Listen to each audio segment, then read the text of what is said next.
শঙ্কুদেব পণ্ডা অভিযোগ করছেন, সরাসরি প্রেস কনফারেন্স করেছিলেন গতকাল, আজকেও কথা বললেন সরাসরি রিপাবলিক বাংলার সঙ্গে। ডায়মন্ড হারবারে আরও এক শাহজাহানের খোঁজ দিচ্ছেন শঙ্কুদেব পণ্ডা, কিন্তু তার নাম শাহজাহান নয়, তার নাম জাহাঙ্গীর। সেই জাহাঙ্গীর কি করছে? ভোট লুট করবে এমনটাই বলছেন শঙ্কুদেব পণ্ডা। এই গোটা বিষয় নিয়ে বিজেপি নেতা এবং বিজেপি প্রার্থী তাপস রায় কি বলছেন শুনবো। সেগুলো দেখা যাক আগামী দিনে। আশা করব যে শান্তির বাংলা, অরাজক যে পরিস্থিতি, আইন শৃঙ্খলের যে অবনতি এবং এই যে দুষ্কৃতি রাজ, এটা নিশ্চয়ই মানুষের অবসান চায়, সেটা ঘটতে চলেছে বা ঘটবে। যে প্রতিক্রিয়াগুলো শোনাচ্ছি প্রত্যেকেরই একই কথা, এবং ভোট অবাধে করাতে গেলে জাহাঙ্গীর শাহজাহানকে এবং এরকম যে যারা ভোট লুট করতে পারে, যাদের বিরুদ্ধে অভিযোগ উঠেছে, তাদেরকে নিয়ন্ত্রণে রাখতে হবে এমনটাই বলছেন তারা। ডায়মন্ড হারবারে জাহাঙ্গীরকে ছেড়ে রাখা হচ্ছে, যে জাহাঙ্গীর ভোট লুট করবে, অবাধে নির্বাচন হতে দেবে না, এমনটা বলছেন শঙ্কুদেব পণ্ডা। আরও একবার শোনাবো একটু পরেই। জাহাঙ্গীরের সাথে আমরা এক্সক্লুসিভ কথা বলেছিলাম, তখনও ভোট লুটের অভিযোগ উঠেছিল, পোস্ট পোল ভায়োলেন্স অর্থাৎ ভোট পরবর্তী হিংসার অভিযোগ উঠেছিল, 1 কোটি টাকা তোলাবাজির অভিযোগ উঠেছিল জাহাঙ্গীরের বিরুদ্ধে। আমরা চোখে চোখ রেখে প্রশ্ন করেছিলাম, সে যদিও অভিযোগ নস্যাৎ করছে, কিন্তু অভিযোগ নস্যাৎ করছে। আচ্ছা, আরো একবার শোনাবো। জাহাঙ্গীরের সঙ্গে আমরা কথা বলেছিলাম, চোখে চোখ রেখে প্রশ্ন করেছিলাম, তোলাবাজির অভিযোগ, পোস্ট পোল ভায়োলেন্সের অভিযোগ, কি বলেছিল জাহাঙ্গীর শুনুন। যার বাড়ির সামনে এই মুহূর্তে দাঁড়িয়ে আছে, তিনি অভিযোগ করছেন যে পোস্ট পোল ভায়োলেন্স কেসে তিনি ঘর ছাড়া, এবং 2017 সালে 2017 সালে প্রথমে তোলাবাজির জন্য আপনি ওর কাছে 1 কোটি টাকা চেয়েছিলেন। অভিযোগ করছে আপনি ওর কাছে 1 কোটি টাকা চেয়েছিলেন, দিতে না পারায় ওর ফ্যামিলির ওপর অত্যাচার হয়, ওর মেয়ে, একটা ছোট মেয়ে মারা যায়, ঘর ছাড়া, এবং পরবর্তীকালে পোস্ট পোল ভায়োলেন্সে তারপরেও ঘর ছাড়া। কি বলবেন? দেখুন, এটা 2017 সালে, এটা গোটা ফলতার মানুষ জানে, প্রশাসনও জানে, সবাই জানে যে 2017 সালে ও একটা বদ বুদ্ধি করেছিল, কোনো একটা ব্যক্তিগত কারণে, পার্সোনাল ম্যাটার নিয়ে কারোর সঙ্গে দুর্ব্যবহার করার চেষ্টা করেছিল বা মার্ডার করার চিন্তাভাবনা করছিল। সেটা যখন ধরতে পারা যায়, তখন ওর বাড়িতে প্রশাসনও আসে, এসে ইনকোয়ারি করে দেখে ওর বাড়িতে বোমাও পাওয়া যায়। সেই বোমাও আমাদের ফলতানার পুলিশ, প্রশাসন, এটা কবে, কোন 2017 সালের 2 জুন ওর বাড়ি থেকে বোমা উদ্ধার করে। সেই সময় ও যাদের ওপর চক্রান্ত করেছিল, কোনো একটা পাবলিকের ওপরে, নাম তার হাসিবুল খান, তারা এসে ওদের উপরে চাপ সৃষ্টি করে। তখন থেকে ওরা এলাকা ছেড়ে চলে যায়। তারপরেও আমাদের সঙ্গে ওদের কোনো যোগাযোগ নেই, এবং আমাদের সঙ্গে কোনোদিন দেখাও হয় না, এবং কোথায় আছে সেটা আমরাও জানি না। ও যে তোলাবাজির অভিযোগটা করছে, আপনি ওর এগেনস্টে নাকি 1 কোটি টাকা চেয়েছেন, এটা কি তাহলে ভুল? আচ্ছা, আজকে আপনাকে একটা কথা বলি, যার 1 কোটি টাকার সম্পত্তি নেই, 1 কোটি টাকার অকাত নেই, তার কাছে লোকে 1 কোটি চাইবে কী হবে?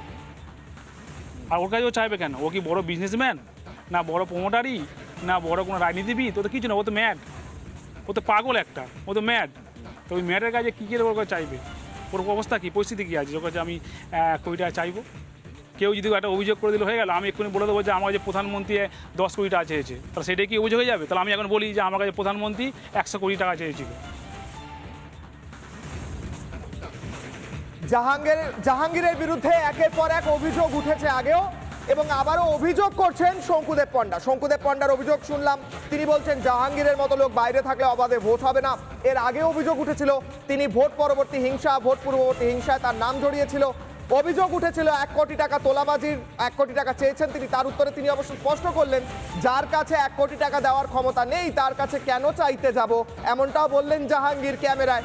রিপাবলিক বাংলা চোখে চোখ রেখে প্রশ্ন করেছিল, সেই জাহাঙ্গীর, শাহজাহান, এদের বিরুদ্ধে, যাদের বিরুদ্ধে অভিযোগ, তারা বাইরে থাকলে, তাদের হাতে ক্ষমতা থাকলে, তাদেরকে নিয়ন্ত্রণ না করলে ভোট অবাধে হবে না, এমনটাই বলছেন বিজেপি নেতা শঙ্কুদেব পণ্ডা। এবং বাকি বিরোধীরাও একই কথা বলছেন, বারবার অভিযোগ উঠছে, সেই একের পর এক অভিযোগও শোনালাম।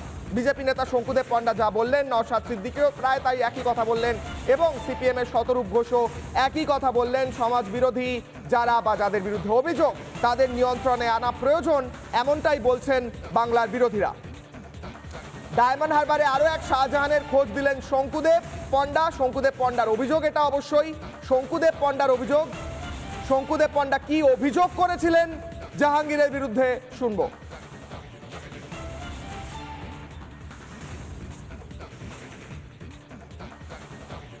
দ্বিতীয় শাহজাহান ওকে রেখে ফ্রি অ্যান্ড ফেয়ার ইলেকশন করা পসিবলই নয়। আমরা তো বলছি ওর এগেনস্টে রাজ্য সরকারের ডিএম এনকোয়ারি করেছিল 200 কোটি টাকার প্রপার্টি। জাহাঙ্গীরের বিরুদ্ধে স্পেসিফিক হচ্ছে কমপ্লেন এফআইআর আছে, যা যা অত্যাচার করেছে তাই অভিযোগ, কোনো অ্যাকশন হয়।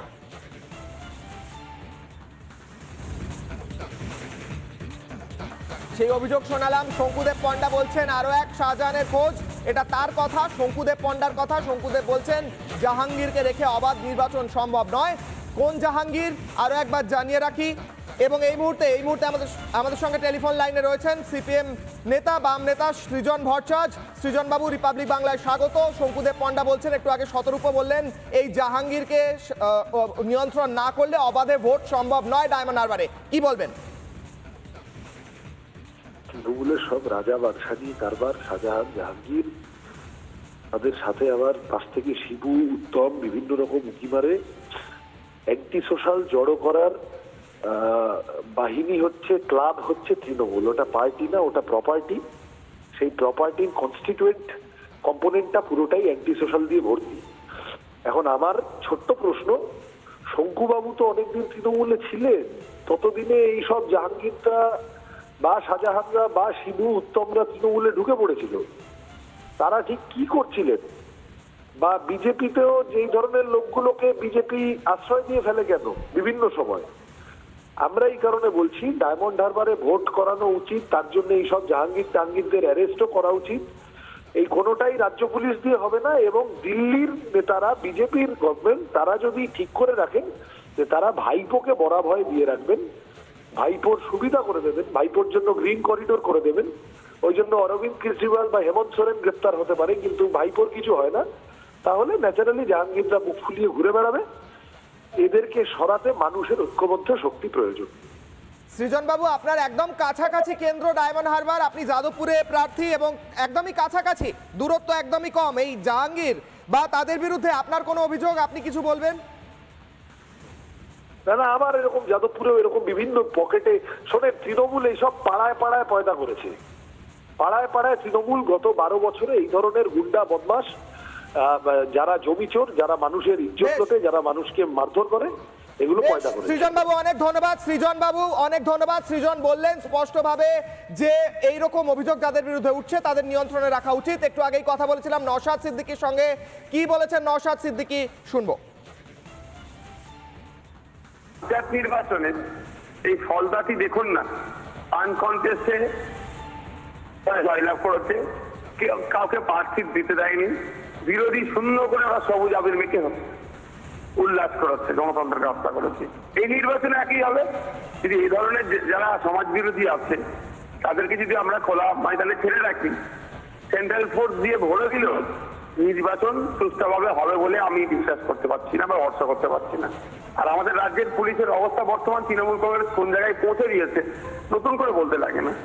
ন্যাশনাল হিউম্যান রাইটস কমিশন যাদেরকে নটোরিয়াস ক্রিমিনাল লিস্টে নাম উঠলো, যাদের নাম তুললো, কোর্টের যাদের নাম জমা দিল, তারাও যদি এখন এই নির্বাচনের সময় এই নির্বাচনটা কতটা সুষ্ঠুভাবে হবে, গণতান্ত্রিক প্রক্রিয়া হবে, সেটা প্রশ্ন থেকে যাচ্ছে।